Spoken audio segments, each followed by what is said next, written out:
fait le strict minimum. Qu'est-ce que j'entends par là? Il va falloir nuancer, parce que des fois, au contraire, on peut faire plus, limite, que la base, ce qu'on devait faire originellement. Mais je me suis rendu compte que si on ne sait pas faire le strict minimum, si on ne supporte pas en fait se prendre des remarques aussi, parce que parfois on peut se prendre des remarques. Ah ouais, t'as pas fait grand chose, ou limite t'as rien branlé. Eh bien ça peut nous porter préjudice sur le court, moyen et surtout long terme. Alors pourquoi je suis amené à faire cette vidéo? Parce que il y a quelques jours j'ai fait du stop et une femme s'est arrêtée, m'a récup et m'a permis donc d'atteindre le point désiré, la localisation désirée. Et elle était au téléphone. Et c'était drôle parce que bon, elle parlait en anglais, malgré son accent israélien.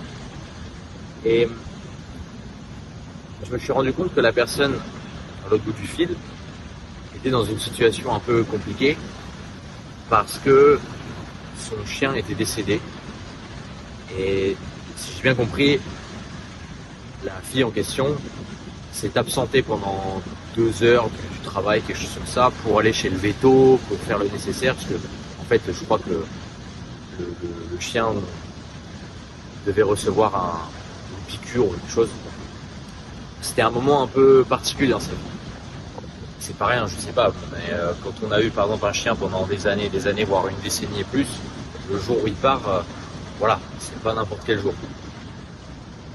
Et donc j'entends ça et je vois que j'imagine que c'était la patronne, qui était donc à ma gauche, et elle reste plutôt courtoise, elle essaie de rester compréhensive, mais c'était quand même contraignant, soi-disant pour elle, c'était peut-être pas inadmissible, mais elle essayait de lui faire comprendre que s'absenter 2 heures pour aller chez le véto pour son chien, ça devait pas se reproduire. Et voilà, elle dit I understand, your dog died, machin, mais elle le répétait plusieurs fois, I understand. Mais il y avait quand même toujours comment dire, elle supportait pas en fait que finalement elle se soit absentée 2 heures et elle essayait de lui faire comprendre que ça devait pas se reproduire non plus. Peu importe l'excuse finale. Après c'était ma perception des choses. Et donc après j'ai réfléchi, je me suis dit, j'ai pensé à ma propre vie, à certains événements, et je me suis rendu compte à quel point, avec le recul donc, ça a été un game changer aussi, parce que si je m'étais fait chier à justement faire le max et quitte à mettre de côté mes propres intérêts, et même si ce ne sont pas des intérêts forcément vains, je dirais que bon, on peut dire que tout n'est que vanité, y compris la mort de son chien et le chagrin qu'on peut avoir lorsque ça arrive, mais quand même, eh bien je me serais fait bouffer en fait. Je me serais fait bouffer par la volonté d'autrui finalement. C'est ça, c'est la volonté d'autrui qui prend le dessus, et la plupart du temps, même 100% des cas, elle est absurde dans un sens. Parce que la volonté d'une personne ou d'un groupe de personnes, eh bien, ne repose que sur quelque chose de plus que subjectif. C'est par définition subjectif, la volonté d'un individu. Et finalement, ce que je peux dire, c'est que plus, pour revenir au titre, plus justement on fait le strict minimum, mais tout en ayant ce discernement, en sachant quand justement changer de posture et dire ok là on va pas faire le strict minimum, on le sait de toute façon, on le sait, on peut pas se mentir, c'est les cas où clairement il faut faire le strict minimum. Et donc à chaque fois qu'on va avoir l'occasion de faire le strict minimum, eh bien on va avoir l'occasion finalement de renforcer notre propre volonté. Hey, hey, hey. Est-ce que ce couple fait le strict minimum dans sa vie? Je ne sais pas. Et je dirais même que c'est primordial. C'est primordial. Alors, il y a 50 ans, j'étais pas vivant. Je ne sais pas comment c'était il y a 50 ans, mais il y a 5 ans, j'étais vivant. Il y a 10 ans, j'étais vivant. Il y a 15 ans, j'étais vivant. Et je vais faire des choix. Moi, je pense que je vais faire des choix. J'ai dû, en tout cas, me confronter à la volonté d'autrui et aux égos. C'est ça aussi. Et ça a causé beaucoup de friction, effectivement. Dire, je fais strict minimum, puis je me barre. Mais ça a porté ses fruits. Ça a porté ses fruits. Je vois un iguane. Je vais tourner la caméra. Un bébé iguane. Voilà. Le fait de faire le strict minimum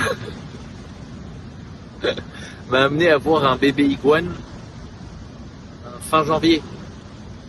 Voilà, fin janvier de l'année, je vois un bébé iguane.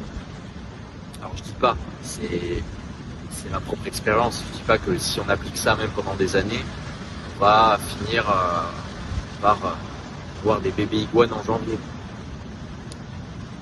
Mais ça va permettre en tout cas de préserver son énergie, de ne pas se faire marcher dessus. Et ça, c'est très important. Parce que je pense surtout quand on est enfant, ado, et quand on commence la vingtaine, alors là, il faut appliquer cette philosophie. Parce que sinon, je pense que ce soit dans le milieu universitaire, dans le milieu du travail, au milieu de l'emploi, au milieu du travail digne. Après, j'ai pas. Est-ce que j'ai connu l'artisanat? Peut-être un petit peu, mais bon, pas trop. Mais en tout cas, l'emploi et le milieu universitaire, j'ai connu. Même le milieu, surtout le milieu entrepreneurial, j'ai connu et je connais encore. Et même si on veut les relations interpersonnelles, tout ça tout le monde connaît plus ou moins, à moins de vivre dans une cabane au milieu des bois et avoir fait ça depuis, depuis son enfance. Dans tous ces contextes-là, eh bien, faire le strict minimum peut sauver la vie, en fait. Je vais un peu loin, hein, mais c'est parce que je vois, si je vais me lever pour cette partie. Je vois comment les gens qui, justement, ont du mal à faire le strict minimum se retrouvent au bout d'un certain temps. En fait, ils s'aliènent.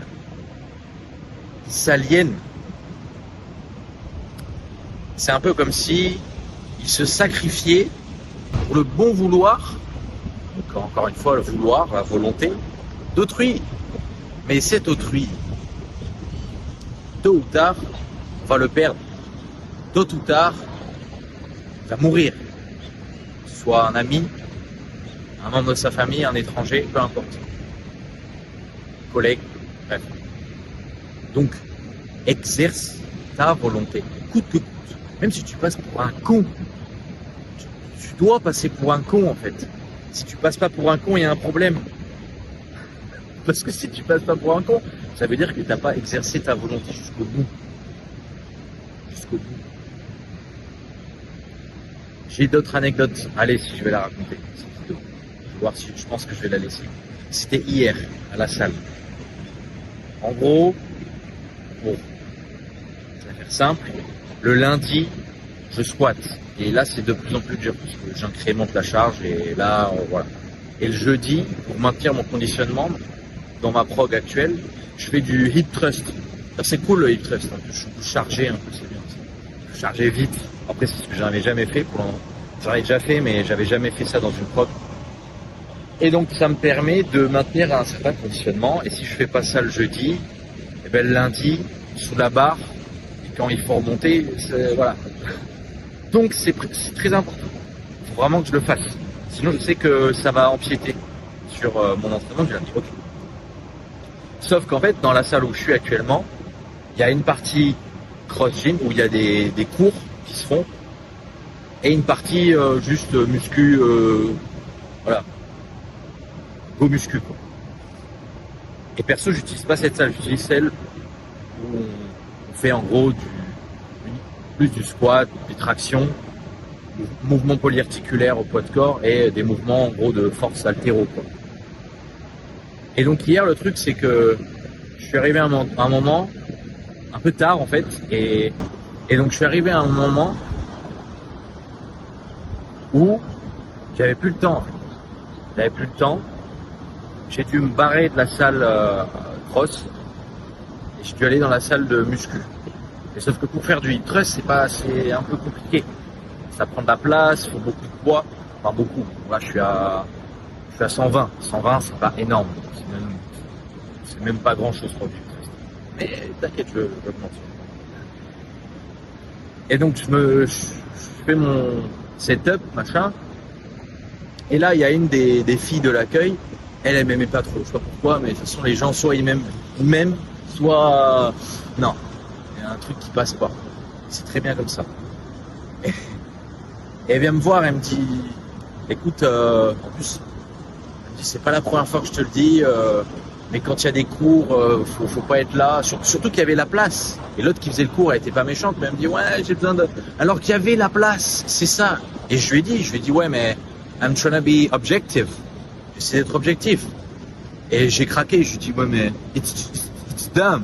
C'est con, tu vois. Elle fait, ouais, mais t'as ton opinion. J'ai dit, ok. Et là, elle me dit quoi? Parce que j'avais déjà fait une série. Et elle me dit, tu ranges tout et tu sors de la salle muscu. Parce que j'avais beaucoup de monde, elle me dit, tu gênes, machin. Alors que, sauf quand je fais ma série. Mais sinon, pareil. Quand je faisais pas ma série, je poussais la barre et ça allait. Les gens, ils pouvaient passer largement. Bref, c'était juste pour faire chier à mes yeux. Peut-être pas. Peut-être c'est les règles. Mais ça fait chier pour rien. Et là, je dis, mais ouais, mais je dis, laisse-moi faire 2 séries encore. Pour 5 minutes. Ça changeait rien en soi. C'est ça.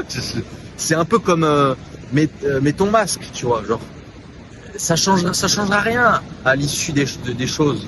The bigger picture won't change. Mais bref, on va pas reparler de ce sujet. Mais c'est l'idée, quoi. Donc ça rend ouf. Ça rend ouf quand t'as une volonté qui est bien là. Et là, je m'en fous. Je me remets sous la barre. En plus, le temps de repos, c'était bon. Et je fais ma putain de série. Bam, bam. Et là, je m'arrête, je tourne la tête. Et là, je vois qu'elle était en train de me fixer, parce qu'elle était repartie vers l'accueil. Elle me fixe comme ça. Mais elle dit rien. Et moi, je fais I'm done. C'est bon, j'ai fini. Et, et là, elle se braque complètement. Elle se braque. Elle me regarde même plus. Après, je me suis barré. Bon, elle me dit même pas au revoir, rien. Mais là, j'ai vu que c'était. Et c'est là où j'ai vu que son petit Hey, how are you doing? C'était faux. C'était fake. Putain. Et donc, et voilà. Et donc, c'est très là finalement. Ça sort un peu du cadre, fait le strict minimum. Mais si, dans un sens, ça rentre dans ce cas-là. Pourquoi? Parce que j'ai fait le strict minimum dans le sens où moi, je me suis vraiment pas fait chier et j'ai pas obéi, j'ai désobéi à son ordre en quelque sorte. C'était plus ou moins un ordre, hein, mais tu t'en vas maintenant. Et je peux dire que j'ai fait le strict minimum dans son sens, mais en mon sens, j'ai fait le mieux, j'ai fait le plus possible. Et donc, qu'est-ce que ça a causé? Friction. Ça peut être aussi une vidéo sur le sujet de la friction. À quel point, justement, il faut pas aller éviter. Il faut y aller. Il faut aller chercher, limite, la friction. Parce que elle révèle au grand jour la nature des êtres. Waouh, juste une seconde. Regarde ces nuages. Waouh. Je sais pas si on les voit bien, mais ils sont vraiment beaux. Voilà, finalement, la friction et donc le fait de faire le strict minimum viennent révéler les détails de ces nuages. T'amène à révéler ces détails. Bon, je vais trop loin. Donc tout ça pour dire que faut y aller. C'est sûr, c'est désagréable. Et ça, on peut dire que ça fait sortir de sa zone de confort. Parce que tu te retrouves face à une autre personne. Tu es confronté à la volonté d'une autre personne. Et c'est désagréable, t'as pas envie. C'est vrai qu'à un moment donné, j'étais assis et j'avais plus envie de la voir. J'avais envie de me barrer. Bon, je mangeais une banane, machin. J'avais plus envie d'être à côté, là. Mais c'est bien. C'est pas la première fois que ça m'arrive, loin de là. Mais c'est bien. Il faut de temps en temps. Il faut de temps en temps. Et puis bon, en plus, pour l'anecdote, le owner, le patron de la salle, il m'aime bien. Il est sérieux, mais il m'aime bien. Donc je sais que peut-être là, quand on se reverra, il me grondera un peu. Je dirais oui, je suis désolé, machin. Puis elle, j'irai la voir. Je dirais c'est bon. Tu m'en veux pas. Fais la paix. C'est bon, fais la paix, c'est bidon. Puis ça ira. Ça aussi. Faut prendre du recul et se dire, ça se trouve, dans quelques jours, elle aura oublié, ou il aura oublié, ou ça y est, on sera. La vie continue. Donc te limite pas, parce qu'à la fin c'est ça, c'est tu te limites ou pas. Si tu te limites, c'est parce que t'as pas fait le strict minimum et t'as trop redouté les conséquences de faire le strict minimum. Donc la friction. Et si tu cherches à repousser les limites, ça veut dire que t'y vas. Peace.